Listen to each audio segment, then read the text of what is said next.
Ayan, so magandang araw po mga ka-farm. So ngayon po ay day 2, no? Day 2 of Paklo Bultrasol application dito po sa area ng ating boss. So shout out po sa CC Brothers dito po sa Maragondon, Cavite, at sa boss ko na nasa ibang bansa, sa Australia, at sa isang boss ko. Hindi ko na po i-mention yung full name nila na sa kasalukuyan po ay naglalayag ang kanyang barko. Siyempre kay nanay at kay na ate, sa kanyang mga kapatid na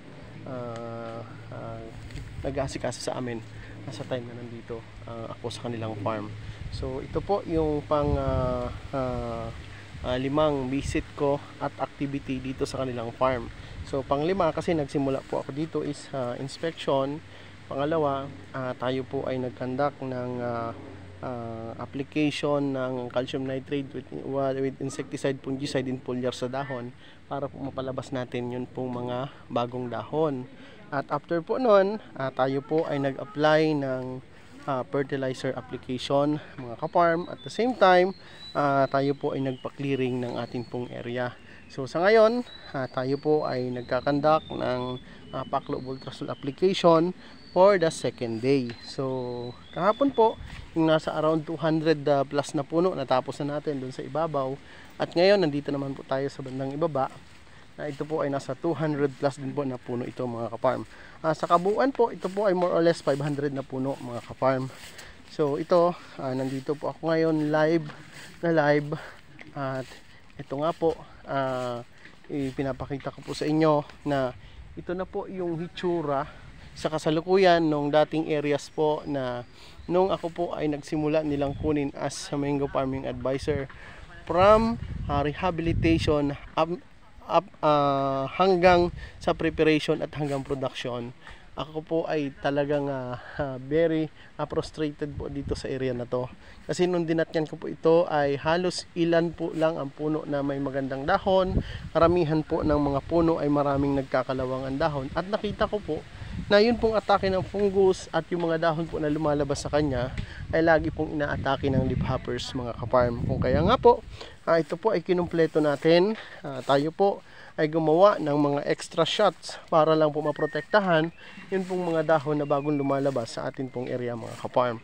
At ayon, under Ka-Farm TV Mango Protocol, tayo po ay hindi nagkakandak ng mass production hanggat hindi po natin naihahanda ng tama ang atin pong mga area mga ka-farm. So ito po yung lagi ko pong sinasabi na minsan sabi nila ang gastos ng ginagawa natin ng mga activity, magastos yung ginagawa natin mga treatment. Opo, magastos po ako talaga kasi ang gusto ko po kung tayo ay magkakandak ng mass production, kailangan po yung maitama natin. Kung tayo man po ay nag-induce ngayon or before tayo mag-induce, sinubukan po natin na i-rehab ng dire-diretso. Kasi ako po, kapag sinabi ko po sa may-ari na tayo po ay mag-i-induce pero hindi po tayo makakapag-release ng maraming bunga kasi nga po ang ating puno ay hindi maganda ang kondisyon. Kaya ang ginagawa ko po nito, kapag tayo po ay may mga areas na bagong hinahawakan, sinasabi ko po yung totoo na hindi tayo magkakaroon ng magandang production kung kulang sa alaga ang ating mga area. Kaya ang ginagawa po natin palagi, may kasama pong treatment ang atin pong mga ginagawa ng mga activity. Kasi ang gusto ko po, after po ng harvest, kung ito po ay mga payat ang mga puno, ay maitama po natin yung mga bagay na kailangan pong itama. Particular po, after flushing, dapat po yung atin pong mga mangga ay naalagaan po natin ang mga dahon. So tingnan nyo po ito. Yan. Tingnan nyo po ang mga dahon nitong mangga na to, na after flushing po, ayan, nandiyan po yung mga tao natin, ayan o, ayan, ayan po ang ating mga katulong dito sa farm. After flushing po, ito po ay inisprayan namin ng insecticide. Kami po ay nagkaroon ng second shot dito, na nilagyan din po namin ng fungicide at gumamit din po kami ng foliar na para po sa dahon. Opo, ako po ay nag-a-apply ng foliar na para sa dahon kasi po, kailangan natin na mapangalagaan yung ating pong mga dahon. At after po nito, tayo po ay nagkandak ng pag-aabono. So gumamit po tayo dito ng triple 14, ang 14-14-14 na complete fertilizer, ang 14% of nitrogen, 14% of potassium, at 14% of phosphorus. Ayan. So yan si Paring Urnog. Ayan. At siya po ang ating pinakang right hand ng ating boss. Ayan, ang mga kababaihan po na nagdidilig ng paklo. At yan, si ate. At yun, ang ating mga boys. Ganyan po ang ginagawa natin, oh. Yan. Nilalagyan po natin ng maliliit na excuse me, maliliit na parang kanal sa gilid para kapag idinilig po natin yung paklo sa mga puno ay hindi po umaagos kahit po umuulan. Ayan po, pangalawang araw namin. Sprayman din po natin yan. Ayan. So, pinapakita ko po sa inyo na step by step ay ito po yung atin pong mga ginagawa. At ito rin po ay ipino-forward natin. At kapag ito po ay sinishare natin, ay tinatag po natin sa atin pong mga boss. Ayan. So, katulad po nung sinabi ko, may konting kulang pa po dito pagdating sa clearing. Kasi kung makikita nyo po, medyo matataas na po yung ibang puno na hindi naman kailangan.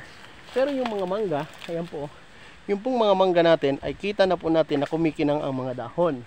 Kumikinang siya dahil dun sa mga ginagawa natin treatment. Ayan o, ayan yung mga nagdidilig ng paklo. Ayan mga tao natin. Kumikinang siya kasi yung ginawa nating treatment sa ating mga halaman ay naramdaman nila. Ayan po, yan o. Kumikinang ang kanilang mga dahon. Dahil po, gumamit tayo ng tamang abono, gumamit tayo ng foliar para sa dahon, at gumamit tayo ng fungicide. Yun po yung 2 ladies. Ayan. Nag-iigib din po yan, boss. At yan, ang kasama sa ating mga nag-apply ng paklo ngayon. At yun si kuya. Yan, may hawak na galon. At syempre, si paring Ornog. Ayan.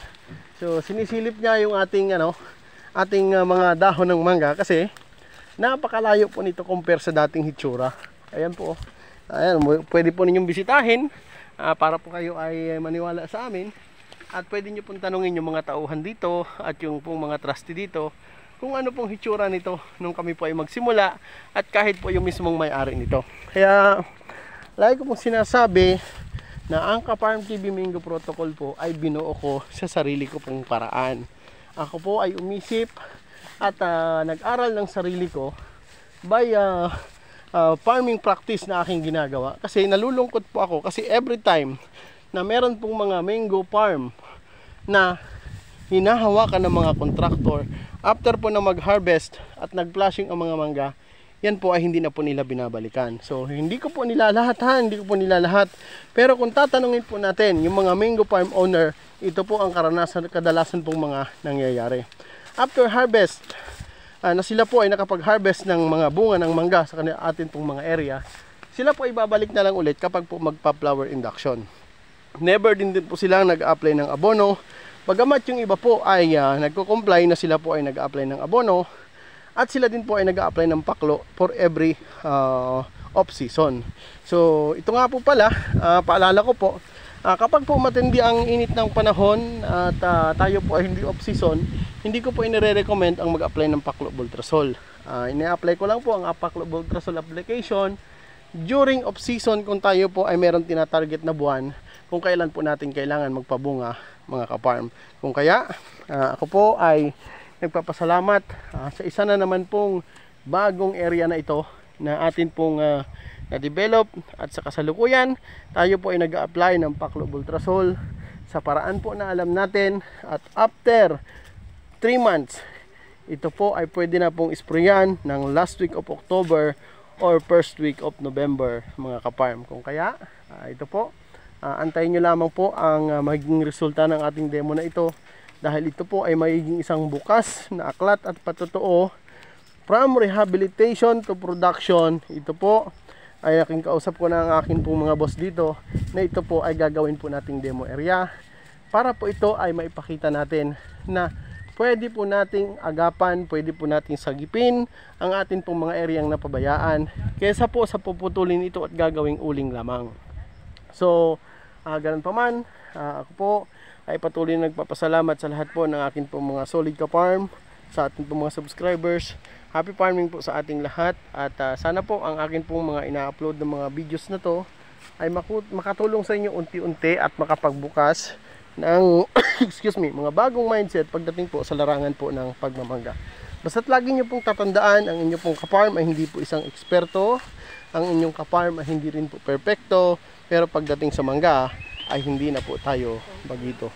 Muli, happy farming, shoutout po sa mga boss ko, shoutout sa mga sprayman ko, Luzon, Visayas, Mindanao, sa atin pong mga boss dyan. So hindi ko na po kayo maisa-isang lahat. Salamat po sa mga patuloy na tumatawag sa akin. Yung pagkakataon po ang magsasabi kung ako po ay available na mapuntahan ang inyo pong mga area, sapagkat meron po akong mga kailangang i-priority na matagal na pong naka-line up sa akin po mga farm visit, mga ka-farm. PM nyo lamang po ako at usap po tayo at tungkol naman po sa akin pong advisory. Kung kukunin nyo po exclusive ang akin pong serbisyo, ako po ay hindi marunong tumanggi basta't naniniwala sa Ka-Farm TV Mingo Protocol. God bless po. I love you all.